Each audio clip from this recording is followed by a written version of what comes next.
Market की शुरुआत इस वक्त आपके स्क्रीन पर 56,292 के स्तर पर 70 अंकों की तेजी पर हमने शुरुआत की है। बैंक निफ्टी में 24,800 के पार हमने शुरुआत की है। निफ्टी में हल्की फुल्की तेजी सही, लेकिन 24,800 के लेवल्स को इंटैक्ट रख पाए हैं हम। करीब 100 अंकों की तेजी सेंसेक्स में 81,434 के लेवल्स पर। भारतीय एयरटेल, जिसका अभी भी जिक्र किया, मजबूती के साथ ट्रेंड करता हुआ। एडवांस डिक्लाइन रेशियोज में एडवांसेस का पलड़ा भारी। फेयर इंडिकेटर इंडिया विक्स पर भी नजर रखिएगा जरूर। ब्रॉडर मार्केट्स में मिड कैप में लाल निशान के साथ इस वक्त वॉलेटिलिटी है। स्मॉल कैप पर भी नजर रखनी चाहिए। इंडिया विक्स करीब 3% की गिरावट, तो स्पाइक्स जो हैं छट चुके हैं इंडिया विक्स की तरफ से, रिलीफ एटलीस्ट आते हुए।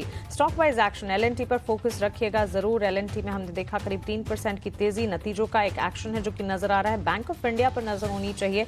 अच्छे नंबर्स बैंक ऑफ इंडिया के भी आए थे। स्टॉक क्या रिएक्ट कर रहा है, नहीं, इस पर एक नजर रहेगी।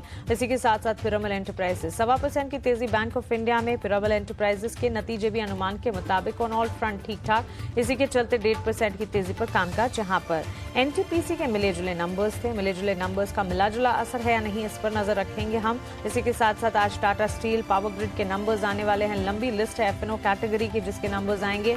सिटी गैस डिस्ट्रीब्यूशन कंपनियां, आईजीएल के नंबर पर फोकस रहेगा। केपीआईडी टेक्नोलॉजी, इंडस टावर, पीएनबी, इस तमाम नंबर्स पर नजर रखिएगा। और कैश की भी एक लंबी लिस्ट है। नंबर से ठीक पहले हम देख रहे हैं कॉशियस आउटलुक इन तमाम स्टॉक्स में जरूर बनता हुआ नजर आ रहा है। टाटा मोटर्स को एक बार देख लेते हैं, क्योंकि वहां पर भी कुछ तमाम न्यूज फ्लोज ऑटो और ऑटो एंसिलरी की चाल पर खास तौर से नजर रखनी चाहिए। जेएसडब्ल्यू स्टील पर भी एक न्यूज फ्लो का एक्शन, और साथ साथ oil marketing, oil refining counters पर भी लगातार नजर रखिएगा, क्योंकि कच्चे तेल की चाल जिस तरह से इंपैक्ट हो रही है, $72 $72 बैरल के आसपास ब्रेंट क्रूड जो है ट्रेंड करता हुआ। इसी के चलते BPCL, IOC, HPCL, ONGC, oil refining, Chennai petro, MRPL, इन तमाम पर भी आज के सत्र में नजर रखनी चाहिए। मेजर कंट्रीब्यूशन कहां से आ रहा है? लार्जर प्लेयर्स में सबसे आगे खड़ा है एलएनटी का स्टॉक। इसके साथ साथ भारतीय एयरटेल पर भी नजर रखें। सेकंड इन द कैटेगरी, जो बाजार को मजबूती प्रदान कर रहा है, कंट्रीब्यूट करने की कोशिश लगातार करते हुए। एचडीएफसी बैंक, जेएसडब्ल्यू स्टील और सन फार्मा, ये पांचों खिलाड़ी हैं जो कि इस वक्त बाजार में सबसे आगे खड़े हैं। इसके ठीक विपरीत Tata Motors, ICICI bank, Infosys, HUL, Asian paints जैसे काउंटर्स। कल की तेजी एशियन पेंट्स की आज हवा होती हुई नजर आ रही है। लाल निशान के साथ बिकवाली का दबाव इस वक्त रिफ्लेक्ट होता हुआ इन स्टॉक्स में देखने को मिलेगा। सेक्टर स्पेसिफिक बाजार की चाल की अगर बात करें, इस वक्त मेटल स्टॉक्स में शाइन नजर आ रही है। रिलायंस के काउंटर पर भी नजर रखें। लगातार ये स्टॉक जो है तेजी की तरफ बढ़ता हुआ।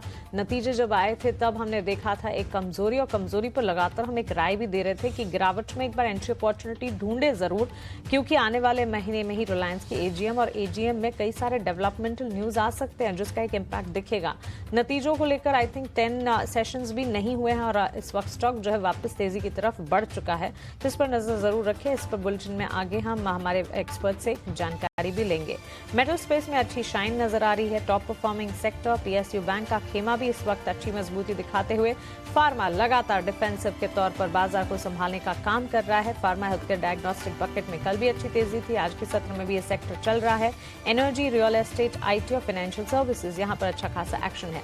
दो सेक्टर्स हैं जो कि इस वक्त कंट्रीब्यूट नहीं कर रहे। एक तो कंजम्पशन यानी कि एफएमसीजी का खेमा, और दूसरा ऑटो सेक्टर की चाल भी फीकी पड़ी है, रफ्तार जो है कमजोर हुई है। तो ऑटो और एफएमसीजी की तरफ से आज उन्होंने बैक सीट ली है, लेकिन इसके अलावा तमाम सेक्टर्स में एक्शन और मोमेंटम तो है ही। बड़े एक्शंस भले ही ना दिखें, लेकिन मेटल है, फार्मा है, एनर्जी है, रियल एस्टेट और आईटी के बाजार को संभालने का काम कर रहे हैं। सदी हुई शुरुआत कही जाएगी। 24,800 के लेवल्स को पकड़ कर रखा है हमने। बैंक निफ्टी हालांकि लाल निशान में तब्दील होता हुआ, और ब्रॉडर मार्केट्स में भी हम देख रहे हैं कल का एक्शन जो था वो तो फ्रिजल हुआ ही है। चलिए इस शुरुआत को हमारे एक्सपर्ट्स कैसे देख रहे हैं और उनकी रेडार पर क्या स्टॉक्स और क्या न्यूज फ्लोज हैं, इस पर भी नजर डाल लेते हैं।